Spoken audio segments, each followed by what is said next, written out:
Naging maingay nga po ang pangalan ngayong araw ni Kian Anthony, anak ng Hall of Famer na si Carmelo Anthony, matapos itong magkaroon ng napakagandang performance sa kanyang debut game sa college basketball sa pagtatala ng 15 points, 3 rebounds, 3 assists sa kanyang 6 out of 10 shooting sa field goal off the bench bilang parte ng Syracuse ng kanilang game laban sa Binghamton.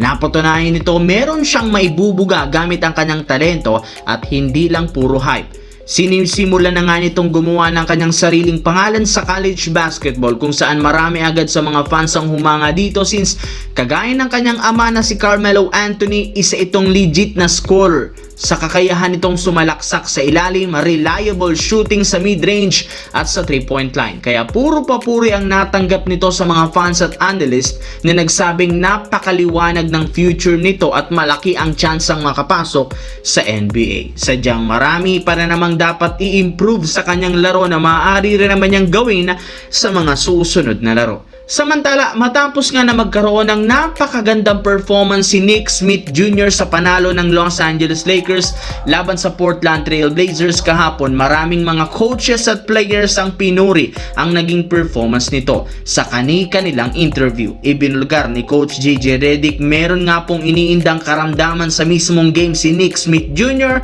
na siyang rason bakit paulit-ulit itong pumupunta sa banyo. Buti na lang at hindi ito naging hadlang sa kanyang performance at nagkaroon ito ng perpektong game. Mismong si Smith na ang nagsabi hindi maganda ang kanyang pakiramdam sa umpisa pa lang ng laban, ngunit naglaro pa rin siya dito since ayaw niyang na-miss ang ganitong kalaking oportunidad na makakuha ng mas malaking minuto sa pagkawala ni Luka Doncic at Austin Reeves. Siyempre, bukod kay Coach JJ, inamin nga ni Lebron na sobrang nagulat na mangha siya sa performance ng kanyang batang kakampi. Hindi nga niya akalain na kaya nitong mag-takeovers laban sa Blazers. Kaya ngayon nga pong nakita na nila ang full potential ni Nick Smith Jr., mas lumaki ang kanilang tiwala sa kanya ngayon.